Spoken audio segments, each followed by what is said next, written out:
जय श्री राम। वंदे विदेह तनया पद पुंडरीकम कैसौर सौरभ समाहित योग चित्तम हंतुम त्रिताप मनिसम मुनिहंस सेव्यम सन्मानसार परिपीत पराग पुंजम। आप सभी को सादर जय श्री राम। इस पवित्र धारा में, इस वसुंधरा में जन्म लेने वाला हर प्राणी जो ईश्वर पर आस्था रखता है, ईश्वर को मानता है, ईश्वर से जुड़ा हुआ है। जुड़ा हुआ होने का तात्पर्य है अपने आप को जोड़ के रखा है। वह सभी व्यक्ति, सभी मजहब, सभी ग्रुप के लोग, सभी समाज के लोग हमारे अपने हैं और हम आपके हैं। हम एक ही परिवार के हैं। इस संसार में आने का, रहने का, जीवन व्यतीत करने का केवल इतना ही उद्देश्य, ध्येय और ज्ञेय नहीं बना के रखना चाहिए। हर प्राणी को, हर इंसान को, हर व्यक्ति को, चाहे वो जिस आयु वाला हो, चाहे वो छोटा हो, बड़ा हो, बुजुर्ग हो या युवा हो, हर इंसान को जीवन में कोई ना कोई लक्ष्य अवश्य बना के रखना चाहिए।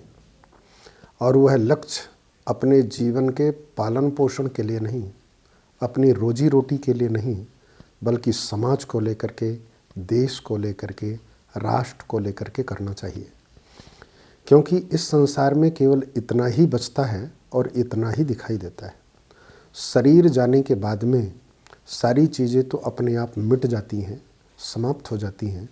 केवल अगर कुछ बचता है तो उसकी कीर्ति, यश और अपकीर्ति, अपयश, यही दो चीज़ें इस संसार में बचती हैं, जो कि अच्छा कर्म करने के कारण उसकी कीर्ति अमर हो जाती है। जैसे कि हमारे पूर्वजों में, चाहे वह भगवान श्री राम हो, भगवान श्री कृष्ण हो, महाराणा प्रताप हो, वीर शिवाजी हो, या कि चाहे आदरणीय अटल जी हों, बापू जी हों, या कि अन्य जिन्होंने देश की सेवा किया है, कि समाज की सेवा किया है, राष्ट्र की सेवा किया है, या कि पराये के हित के लिए, दूसरे को खुशी देने के लिए अपने आप को जो बलिदान कर दिया है। तो मनुष्य क्या, मनुष्य के अलावा भी हमारे धर्मशास्त्र बताते हैं कि पशु पक्षियों का भी नाम ऊंचा हुआ है। पशुओं का नाम भी सर्वश्रेष्ठ हुआ है और पक्षियों का भी नाम सर्वश्रेष्ठ हुआ है। तो इसलिए व्यक्ति को परमार्थ के लिए अपने आप को खर्च करना चाहिए और परमार्थ के लिए अपने आप का चिंतन बढ़ाना चाहिए। हर व्यक्ति का उद्देश्य ही होना चाहिए। अगर हम अपने आप को यह निर्धारित करें कि यहाँ तो बुराइयाँ हैं, अच्छाइयाँ है ही नहीं, या कि कोई व्यक्ति सोचे कि नहीं यहाँ पे ये नहीं है, ये है, तो केवल मात्र हमारा भ्रम है। मैं निवेदन करूँ, दुनिया में हर जगह, इस संसार का कोना कोना, कहीं भी आप चले जाओ, चाहे कितनी बड़ी जगह में चले जाओ, चाहे कितनी छोटी जगह में चले जाएं, वहाँ पर भी अच्छाइयाँ हैं और बुराइयाँ भी हैं। और जहाँ पर बुराइयाँ हैं वहाँ अच्छाइयाँ अवश्य होती हैं। बुराई के बिना अच्छाई से काम नहीं चल सकता और केवल अच्छाई के बिना बुराई का काम नहीं चल सकता है। दोनों तो व्यक्ति के पार्टी ही हैं। एक व्यक्ति का शरीर, जहाँ पर बुराइयाँ भी होती हैं वहाँ पर अच्छाइयाँ होती हैं। एक भाग पैर का होता है तो दूसरा भाग सिर का होता है। एक भाग आगे का होता है तो उसी तरह दूसरा भाग पीछे का भी होता है। श्री रामचरित मानस में, मैं मानस पेट से हूँ इसलिए मानस की बात अधिकतर करता हूँ। श्री रामचरित मानस में लिखा है, दुख सुख पाप पुण्य दिन राति, साधु असाधु सुजाति कुजाति।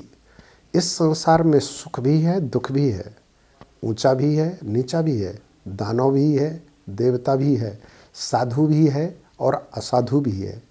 अगर कोई ऐसा सोच ले कि केवल असाधु ही असाधु है या कि केवल साधु ही साधु है, तो ऐसा कभी नहीं था। जहाँ पर रावण का साम्राज्य था, वहीं पर भगवान श्री राम का भी राज्य था। सूर्य अंधकार के बाद में जब उदय होता है तो सूर्य का प्रकाश पाने के बाद में हर व्यक्ति के चेहरे में मुस्कान होती है। सूर्य का महत्व समझ में आता है और सूर्य की आराधना व्यक्ति करता है। आराधना करने के बाद में अपनी अंतरात्मा को पवित्र महसूस करता है और अंतरात्मा में आत्म शांति का अनुभव करता है। उसी प्रकार से जो व्यक्ति बुराइयों की ओर जा रहा है या बुराइयों को अनुकरण कर रहा है या कि बुराइयों का ही सारे समाज में, पूरे देश में आकलन कर रहा है, उसे मात्र अज्ञान, अल्पज्ञ और मूर्ख ही कहा जा सकता है। इसके अलावा कुछ नहीं कहा जा सकता है। इस संसार में अज्ञानी है जहाँ, असाधु जहाँ हैं, वहीं पर साधु लोग भी रहते हैं। हमारी दृष्टि कहाँ पड़ रही है, यह हमारे विचार के ऊपर है। मानस में लिखा है कि गुण अवगुण जानत सब कोई, जो जेहि भाव नीक तेहि सोई। गुण और अवगुण, अच्छाई और बुराई को हर इंसान जानता है कि अच्छा क्या है और बुरा क्या है। दूध की ताकत, दूध की एनर्जी, दूध की ऊर्जा, इसे भी हर इंसान जानता है। और दारू की मादकता, दारू की नशा और उसमें होने वाले कृत्य को भी हर इंसान जानता है। तो जिसे जो अच्छा लगता है उसे वही ग्रहण करता है। दूध पीने वाला व्यक्ति दूध को ही पीता है और दारू पीने वाला व्यक्ति दारू को ही पीता है। दारू वाला व्यक्ति तो दूध की बुराइयां हमेशा करता ही है और अपने आप की स्थापना, अपने मादकता की स्थापना और अपने गुणों को बखान करने का प्रयास करता है। लेकिन दूध चिल्ला चिल्ला करके नहीं कहता, या दूध पीने वाला चिल्ला चिल्ला के नहीं कहता। दूध पीने वाला तो यही कहता है कि पियो तो स्वाद का अनुभव होगा। इसलिए अपने आप को यह पहले तय करना चाहिए कि हमें जाना किधर है। इस संसार में बहुत सारे ऐसे लोग हैं जो कि रोडों में गंदगियाँ करते हैं, लेकिन बहुत सारे ऐसे लोग हैं जो रोड पे झाड़ू भी लगाते हैं। बहुत सारे ऐसे लोग हैं जो कांटों को रख देते हैं रोडों में, लेकिन बहुत सारे ऐसे लोग हैं जो फूल भी बिछा देते हैं। बहुत सारे ऐसे लोग हैं जो गंदगियों का प्रदर्शन करते हैं, घटिया बातों को सामने लाते हैं, लेकिन बहुत सारे ऐसे लोग हैं जो समाज का कल्याण करने के लिए वेदों का प्रमाण, पुराणों का प्रमाण, समाज को अच्छा बनाने का अपने आप को महा जुटा देते हैं, अपने आप का एक प्रयास समर्पित करते हैं, अपने जीवन को खपा देते हैं। श्रेष्ठ व्यक्ति तो वही है जो दूसरे के लिए जीता है। श्रेष्ठ की श्रेष्ठता, व्यक्ति का बड़प्पन, व्यक्ति की ऊंचाइयाँ, व्यक्ति का सौरव, इस संसार में सर्वश्रेष्ठ, आदरणीय, पूजनीय तो वही होता है जो समाज के कल्याण करने की भावना रखता है।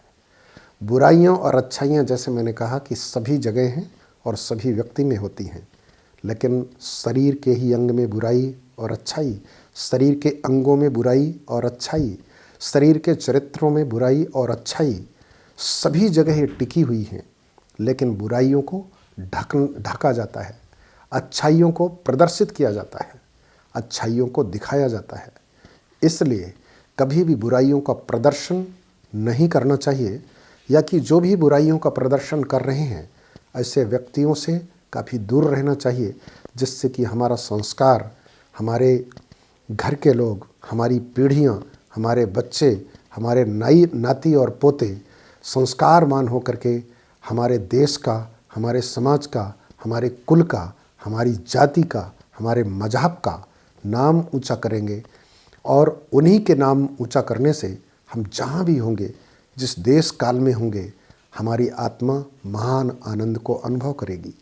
हमारे भारत देश की इसीलिए पहले की प्रथा में, पहले की परंपरा में ऐसा था कि जब कोई व्यक्ति कहीं जाता था तो उससे उसकी जाति नहीं पूछी जाती थी, उससे उसका गोत्र पूछा जाता था। गोत्र का तात्पर्य है हम कौन से ऋषि की संतान हैं, और गोत्र से अनुभव कर लिया जाता था कि भारद्वाज गोत्रीय है या कि कश्यप गोत्रीय है।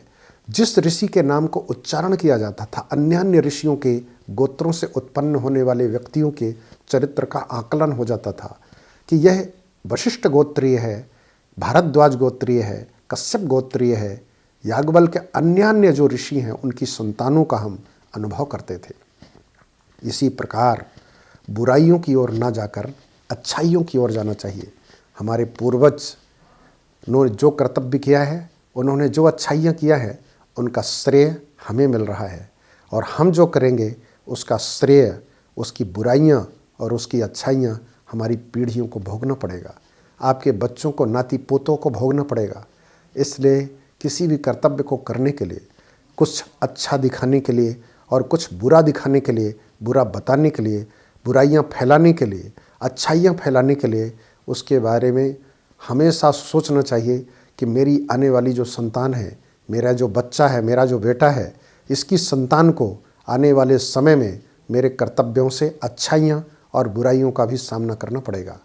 मेरे कर्तव्य की तुलना उस काल में होगी आज के 100 साल के बाद में, जब मेरा नाती और पोता जाकर के समाज में खड़ा होगा तो उसको देखने के बाद में लोग यह आकलन करेंगे कि यह फलाने का वंशज है, उस फलाने वंश में यह पैदा हुआ है जिसके दादा ने समाज के लिए अपने आप का बलिदान किया था, समाज के लिए यह कर्म किया है, समाज के लिए इतनी ताकत लगाई है, समाज के कल्याण करने के लिए, राष्ट्र की सेवा करने के लिए, परिवार की सेवा करने के लिए, एक अच्छे धर्म की स्थापना करने के लिए, दूसरे को सुख प्रदान करने के लिए, एक दूसरे के मुस्कान देने के लिए इसने इतने कष्ट झेले थे। उस वंशज में यह पैदा होने वाला बालक हमारा आतिथेय है। इसलिए हम इसका आतिथ्य सत्कार करें, इसकी हम पूजा करें और हर व्यक्ति सीने से लगाने का प्रयास करेगा। उस काल में आपका वह वंशज अपने सिर को गर्व से ऊंचा करके मुस्कान लाता हुआ कहेगा कि मैं उनकी संतान हूँ। और अगर हमने दुष्कर्म किए हैं, अगर हमारे द्वारा कोई प्रताड़ित हुआ है, अगर किसी की भावनाओं को ठेस पहुँची है, चाहे किसी भी कर्म के द्वारा हो, चाहे वह चरित्र का माध्यम हो, चाहे हमारी कृतियों का माध्यम हो, चाहे हमारे द्वारा बताए गए मार्गों का माध्यम हो, चाहे हमारे किसी भी कर्तव्य के द्वारा किसी की भावना को अगर आहत पहुँची है, ठेस पहुँची है, तो निवेदन करूँ आने वाली आपकी संतान, आने वाली आपकी वंशजें शर्मसार हो जाएंगी और समाज तो गाली देगा ही, शायद आपको भी गालियाँ खानी पड़ेंगी।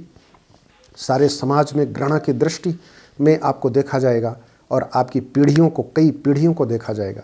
इसलिए ऐसे कर्तव्यों को कभी भी हम ना करें जिससे कि बुराइयां फैले, समाज में कोई बदबू फैले। हम अच्छे से अच्छे कर्म को करें और अच्छे कर्म करने वालों से हम अपने आप को जोड़ें, ईश्वर पर विश्वास रखें, आस्था रखें, समाज का कल्याण करने की भावना रखें। यही धर्म का सार है, यही धर्मशास्त्र का सिद्धांत है, यही सनातन धर्म कहता है। और सनातन धर्म का सबसे बड़ा उद्देश्य तो दूसरे को मुस्कान देना है, दूसरे को खुशियाँ देना है। इसलिए अपने आप को सनातन धर्म से जोड़े। अगर आप ईश्वर को मानते हैं तो आप हमारे हैं, सनातन धर्म के हैं। हर सनातन धर्मी, हर हिंदू आपके साथ में है। सभी से जय श्री राम।